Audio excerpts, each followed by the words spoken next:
Group 8, thank you for the love. I appreciate it. Hey, I'm Timmy Riggs, and I grew up in Clearwater, Florida, all right?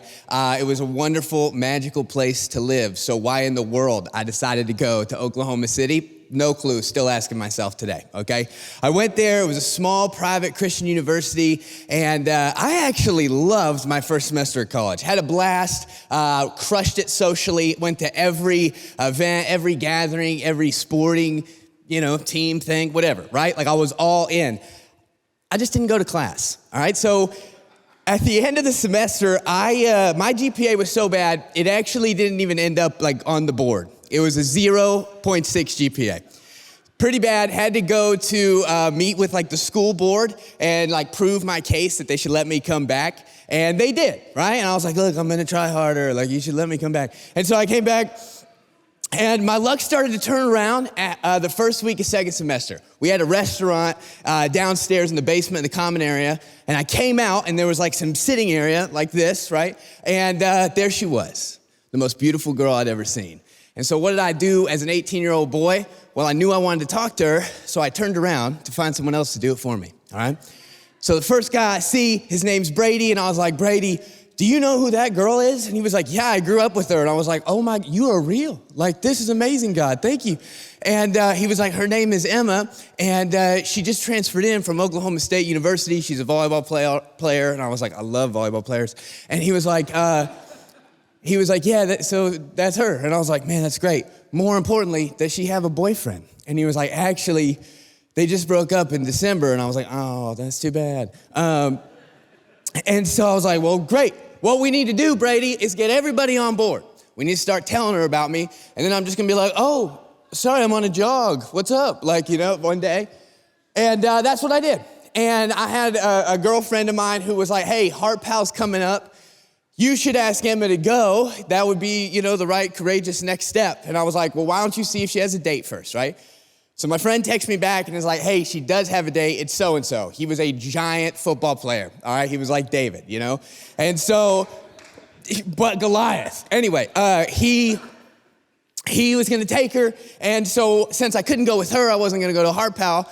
And I ended up playing video games in my room right before Heart Pal started. And my friends were like, dude, we're not letting you stay here. Why don't you come? It was a time where you dress up, you go to the museum, and you take your date, okay? That's what it is. And I was like, all right, so there's 500 couples there and me. I'm wearing a purple shirt. I had a mohawk because the day before we had like a dodgeball tournament, so I wanted to get people's attention. So I felt ridiculous. And so I'm at Heart Pal, and I didn't know what else to do but follow her and her group around like some kind of psychopath, okay?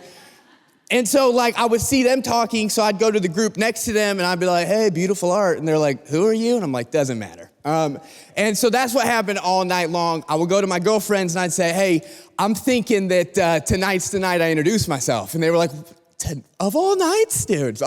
And I was like, yeah, I just think it would be heroic. And they were like, it would be rude. She has a date. And I was like, okay, hold on. We'll go to my guy friends and I'd be like, hey, I think I should, ask her tonight. And they're like, definitely. And make sure we're watching. And so I was like, okay, that's all I need. I'm in. I get my jacket. There she is. I can see her back. I can see her date. They're standing in a circle together. And my heart is pounding. My hands are shaking. Sweat dripping down my face. I'm literally like, if I don't do it tonight, I'm never going to do it. If it works out, that's amazing. If it doesn't, I got a great story to tell. So I'm walking up. He's huge, my head in the small of his back, right? So I'm reaching around. I grab her hand. And as I grab her hand, she turns around, more beautiful than ever, right? And so she's looking at me. We're locked in. He turns around. He's looking at me. I can feel his breath, right? So I'm holding her hand and I said, hey, my name's Timmy, and I'm really tired of not talking to you. And she goes, oh, I'm Emma. And I wish I'd have been like, I know. But I didn't, and I didn't have a plan, and so I kind of got nervous and weird and awkward, which I already was, clearly, but I was just like, okay, see you around, see you, buddy, and walked away. So, with concluding my message here, what is the point of all that? in the meantime of life, man, we are all chasing goals. We all have dreams. There's things we want to accomplish. But all of those things take like the major virtues of life, right? Patience, kindness, courage, all that kind of stuff. The problem with the virtues is you only get to grow in them when you feel the opposite. When you want to be kind, you really want to be rude. And when you want to grow in patience, you kind of have to sit in the agonizing waiting, right?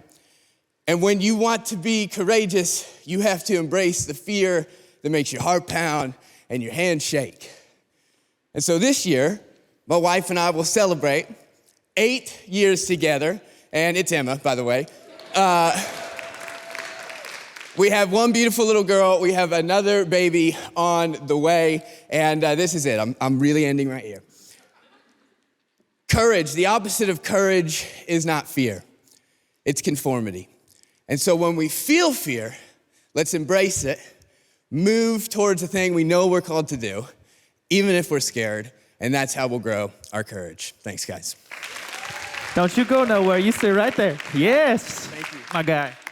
Timmy was in my group, full disclosure, so I'm going to say a lot of the things I said then. The first of which is that earlier there was a little continuity with the story, that we were like, hey, we're a little confused, like, was she there with this date, was she not? And then you iterated on the fly, like between that, an hour ago till now, you brought him into the story earlier. It was clear, and it made it funnier, and it made the stakes higher, so great job on that. You're just so funny, like, you're so natural. You were running all over the place like a crazy person, like, it was awesome. Thank you. Yeah, like your takeaway too, it was like, where's this going? But you really locked it in, and you took me in a direction I wasn't expecting. And so, I mean, great job, very applicable lesson, very entertaining. Thanks so much for that. It was great. Great job, man. Don't take my mic. Thanks, sir. I appreciate it. Great job. I love it.